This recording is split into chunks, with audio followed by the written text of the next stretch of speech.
Hey everybody, welcome to Now Z here from my very dimly lit room because the sun goes down so early and because I only have one light bulb left struggling away in that light fixture up there. Anyway, I'm Ronan and welcome to my vlog situation. This week's episode is going to be about Buddhism and eating habits. Super hot topics. But it's what's been on my mind lately, and that's essentially my criteria for what becomes a topic here. I've been practicing, and by practicing, I mean, meditating regularly, reading a lot of books and texts and articles written by Buddhist teachers and practitioners. When I say practicing, that's what I mean. And something that's very easy to notice is the kind of correlation between Buddhism and vegetarianism. Now, unless you are an actual Buddhist monk or Buddhist nun, there are not really prescribed ways or specific rules to be a good Buddhist. So it's not necessarily a thing where, if you are Buddhist, you must be a vegan or vegetarian or you're doing it wrong.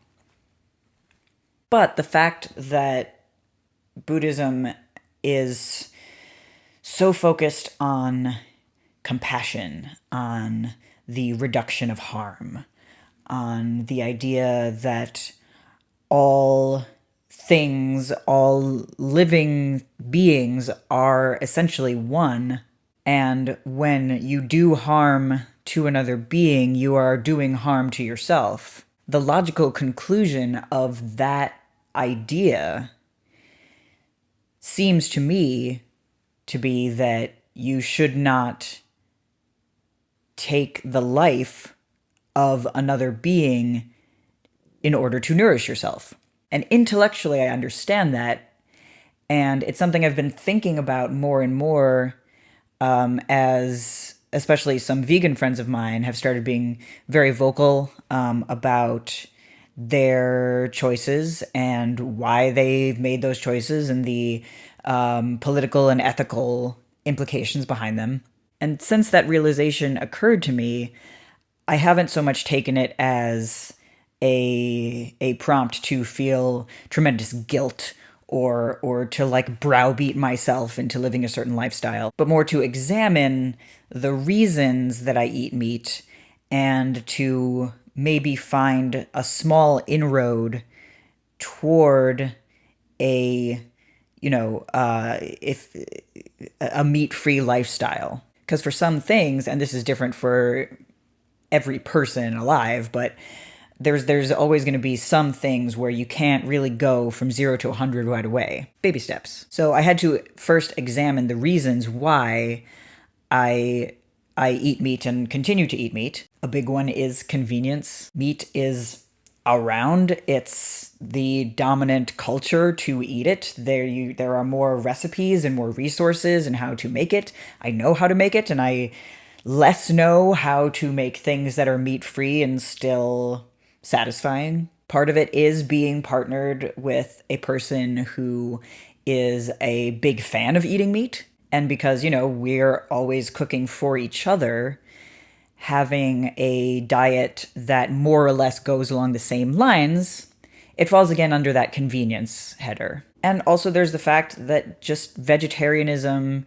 wasn't something that came naturally to me. I know, some folks, they come to it when they're a child. They decide they don't want to eat animals, and that's how it starts for them. For whatever reason, I just didn't have that. So if that's a direction I want to move in my life, it's something that I'm going to have to train my brain on. Now, I've taken a very small step. I took a look at all of that, and I asked myself, well, if I want to challenge myself just enough that it's actually a challenge and try and take a small step in that direction, what can I do? And I've settled on cutting out pigs, pork products, because I love breakfast food. Pork is the, number one meat choice for breakfast food. So it's a challenge in the aspect that when I now go to a restaurant, I'm, looking for options other than bacon or pork sausages. So that's the way in which it's an actual challenge for me to try and cut it out of my diet.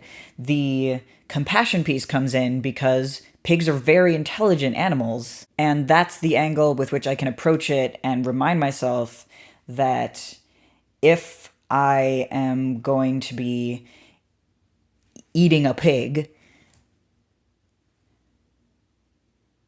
that necessitates the loss of life of an intelligent creature. And that's the tiny step I've taken. And I think my actual point with this topic was to talk about big life adjustments and how you can take very, very small steps toward them, and also just to kind of work through the Buddhism vegetarian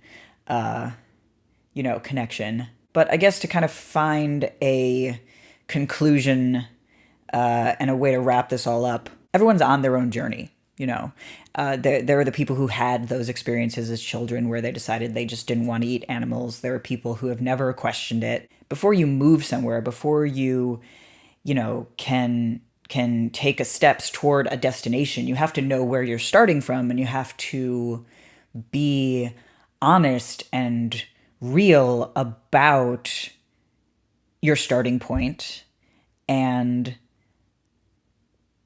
the realistic path that you can take toward a positive change. So that's me this week. I feel like I've really embodied the Babble blog aspect of this vlog today. Thank you for watching. If you enjoyed watching, please consider heading to the links in the description below and either leaving me a couple of bucks on Ko-fi or becoming a patron. Everybody stay true out there and always be changing.